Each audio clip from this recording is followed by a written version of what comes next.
Hello and welcome to this presentation on religious affinity bias in the selection of a financial advisor. 66% of Americans believe that their financial planning needs improvement, and Americans say that having a financial advisor boosts their confidence, yet only 37% actually work with one. Additionally, by working with a financial advisor, individual investors can add 3% in net returns. So while too few Americans are choosing to work with a financial advisor, even today we don't have a good understanding of how this process works. We don't have a good measuring stick for what factors are involved in this selection process and what are the subsequent results. So this brings us to my research question, which is, does religious affinity bias influence choice in the selection of a financial advisor?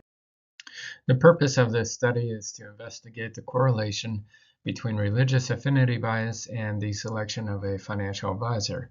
This research seeks to establish preliminary findings into potential and relevant associations in this process, and the ultimate goal is to improve and enhance self-awareness and financial planning relationships.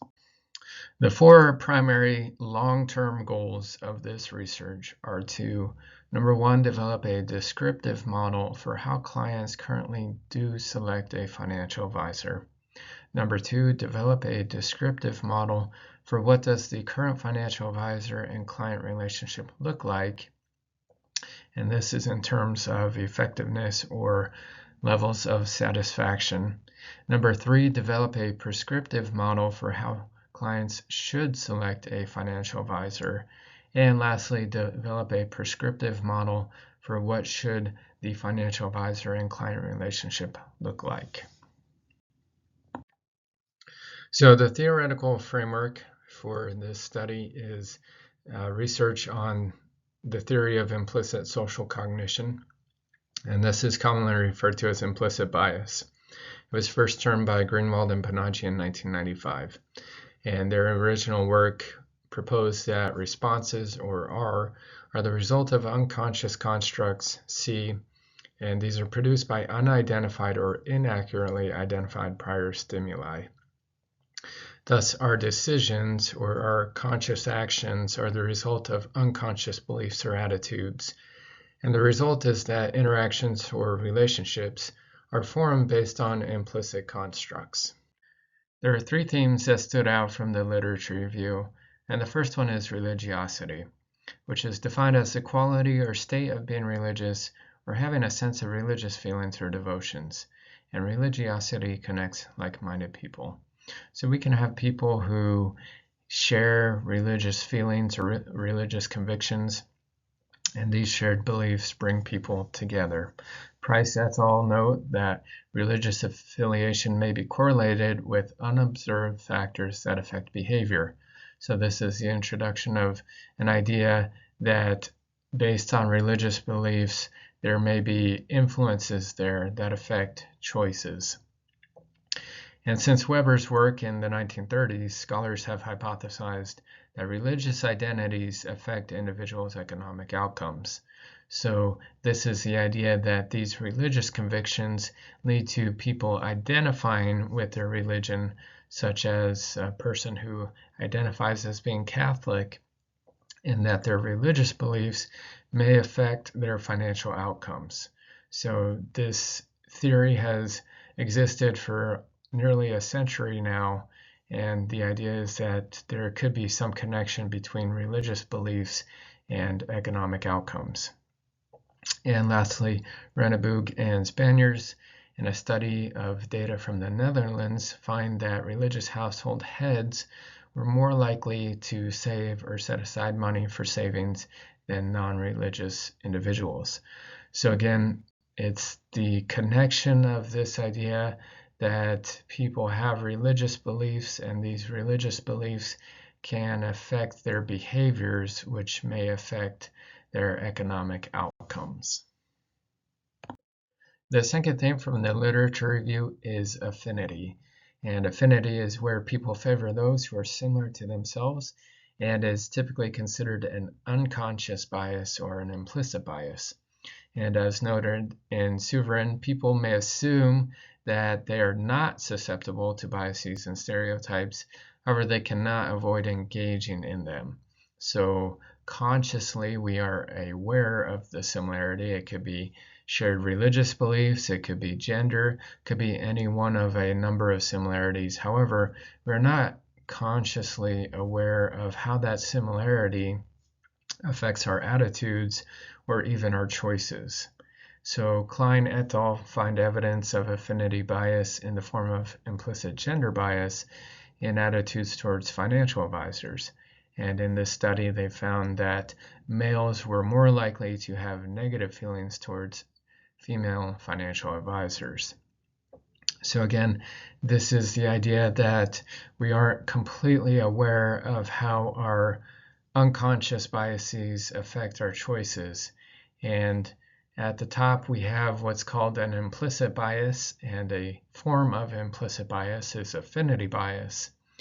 And so we are not completely aware of how these preferences for similarity affect choices. And the third theme from the literature review is relationships. So our relationships are based on interactions and are interdependent. Lang and Balliet note that the interactions can be described through the equation of the interaction as a function of the situation and person A and person B. So we have person A and person B and the situation all interacting together to form a composite, which we call an interaction, and this is the basis for a relationship. And so the financial advisor and the client form a relationship, and the purpose of this relationship is to maximize the output such that the combined output is greater than the individual output. And so in this situation, we have a financial advisor, which would be person A, and person B, which is the client, and they come together to form a financial plan. And how these two people interact with each other in the situation is the beginning of the relationship. And so going back to the original question, which is, does religious affinity bias influence choice in the selection of a financial advisor? Ultimately, our goal is to understand what makes for a good relationship between a financial advisor and a client, as well as understanding the factors that go into the formation of that relationship, with a more specific question about certain biases involved or potentially involved in that formation. This brings us to the two hypotheses of this study, which is H1, shared religious beliefs will be positively correlated with the likelihood to accept an initial meeting with a financial advisor. And this is from the question, which financial advisor are you more likely to meet with for an initial financial planning conversation? And H2, which is shared religious beliefs will be positively correlated with the likelihood to form a professional working relationship with a financial advisor by agreeing to establish and implement a long-term financial plan. And this is based off of the question, you have now met with two different financial advisors. Which financial advisor are you more likely to meet with again to establish a long-term financial plan? The research design and methodology for this study are to use primary data from a survey using Amazon Mechanical Turk, using two financial advisor profile vignettes, one which indicates shared religious beliefs by attending the same church, and the other one which doesn't. And which financial advisor one is more likely to choose is the binary dependent variable, and shared religious beliefs by attending the same church is the independent variable. And a t-test and regression analysis will be performed, controlling for income, gender, race, education, and political affiliation. And one additional important note is that a religious association can be either an explicit religious association or an implicit religious association. So an explicit religious association is one where religious beliefs are specifically stated. For example, if you have two people at a park and they strike up a conversation and one mentions to the other that he is Catholic, and then the other one mentions also that he is Catholic, then in this case we have an explicit religious association. However, we could also have an implicit religious association where two people are at the same religious event and neither one of them at any time specifically says their religious beliefs, but because they are at this event for people with similar beliefs, it may be implied that they do share religious beliefs. And the focus of this study is not on whether it is an explicit or implicit religious association that is established in the profile vignettes.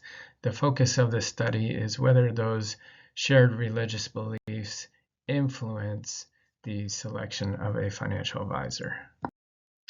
Here I have a sample profile vignette, and this one is for a financial advisor, Adam J.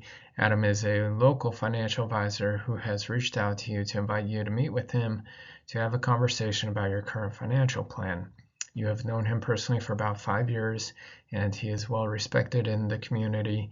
He attends the same church as you do, and he has a bachelor's degree in finance from a local state university. And the second profile vignette is Stephen C. Stephen is a local financial advisor. He has also reached out to you to invite you in for a conversation about your current financial plan. You've also known him for about 5 years, and he's well respected in the community and also has a bachelor's degree from a local state university. And the implications from this study are: number one, that results may indicate no perceived association between religious affinity bias and the likelihood to meet with or form a relationship with a financial advisor. And the conclusion from that would be that religious affinity bias is not or does not appear to be involved in the selection of a financial advisor. Or number two, results may indicate a perceived association between religious affinity bias and the likelihood to meet with or form a relationship with a financial advisor, at which point the conclusion would be that religious affinity bias is not or does not appear to be involved in the selection of a financial advisor. Additionally, when it comes to the implications of this research, we seem to have very little on the comparative effectiveness of advisors across the industry. So what we mean is comparing two different advisors and their levels of satisfaction among their clients or their overall effectiveness in financial planning. And we don't seem to have a lot of work on that, and that is all part of building a prescriptive model for the planner and client relationship. And this focuses in on what the relationship should look like versus what it currently does look like. And then another implication is that research is lacking on how should the relationship form versus how does the relationship form. And the goal here is to develop a prescriptive model for how the relationship should form versus how it currently does form. And so this study would build on that foundation of what are people doing or what are people looking for when they're choosing a financial advisor. Are there associations there that are related to that decision that we don't currently understand? And can we add to or eliminate some of those associations? In summary, we do know that some people have a sense of religious feelings and devotions, and that these religious beliefs bring like-minded people together. We also know that people are attracted to each other based on similarities. What we don't know is how financial advisors and clients form relationships, and we don't know whether religious affinity bias plays a role in the formation of some of these relationships. Thank you for joining me in this presentation. I hope you have found it interesting, and I look forward to hearing your feedback about this study. Thank you.